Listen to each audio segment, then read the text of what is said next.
சீர்காழியில் மர இலைப்பகத்தில் ஏற்பட்ட தீ விபத்தில் 20 லட்சம் மதிப்பிலான மரப்பொருட்கள் இயந்திரம் தீயில் எரிந்து நாசம்.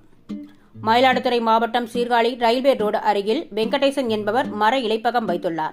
தேக்கு, வேங்கை, பூவரசு உள்ளிட்ட விலை உயர்ந்த மரப்பொருட்களை கொண்டு வீடுகளுக்கான கதவு பூஜை, அறை, ஜன்னல் உள்ளிட்ட பொருட்களை செய்து வருகிறார்.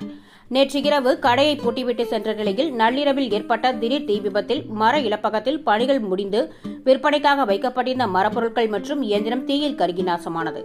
அருகில் இருந்தவர்கள் கொடுத்த தகவலை அடுத்து விரைந்து வந்த சீர்காழி தீயணைப்புத் துறையினர் கொழுந்துவிட்டு தெரிந்த கொண்டிருந்த தீயை அணைத்தனர். அதற்குள் கடையில் இருந்த பொருட்கள் அனைத்தும் தீயில் எரிந்து நாசமானது.